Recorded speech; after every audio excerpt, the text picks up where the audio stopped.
പത്രോസും യോഹന്നാനും കൂടി പ്രാർത്ഥിക്കുവാനായി ദേവാലയത്തിലെത്തുമ്പോൾ വാതിൽക്കൽ മുടന്തനായ ഒരുവൻ ഭിക്ഷയാചിക്കുന്നു. അവനോട് പത്രോസ് പറയുന്നു, വെള്ളിയോ സ്വർണമോ എൻ്റെ കയ്യിലില്ല, എനിക്കുള്ളത് ഞാൻ നിനക്ക് തരുന്നു. നസ്രായനായ യേശു ക്രിസ്തുവിന്റെ നാമത്തിൽ എഴുന്നേറ്റ് നടക്കുക. പത്രോസ് വലതു കൈ പിടിച്ച് അവനെ എഴുന്നേൽപ്പിച്ചു. ഉടൻ തന്നെ അവന്റെ പാദങ്ങളും കണങ്കാലുകളും ബലം പ്രാപിച്ചു.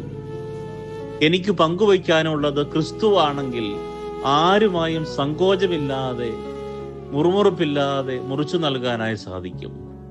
അവിടെ കൊടുക്കുന്നവർക്കും ലഭിക്കുന്നവർക്കും സന്തോഷം മാത്രമേ ഉണ്ടാകൂ. പലപ്പോഴും നമുക്ക് ക്രിസ്തുവിനെ നൽകാനില്ല എന്നുള്ളതാണ് നമ്മുടെ ദാരിദ്ര്യം. ക്രിസ്തുവിനെ സ്വന്തമാക്കാതെ എങ്ങനെ പങ്കുവയ്ക്കാനാകും? ഒരുപക്ഷെ ചോദിക്കുന്നത് മുഴുവൻ നൽകി ആരെയും തൃപ്തരാക്കാൻ നമുക്കാവില്ല. പക്ഷേ നമുക്ക് കൊടുക്കാൻ സാധിക്കുന്ന രണ്ട് കാര്യങ്ങളുണ്ട്: സ്നേഹവും സമയവും.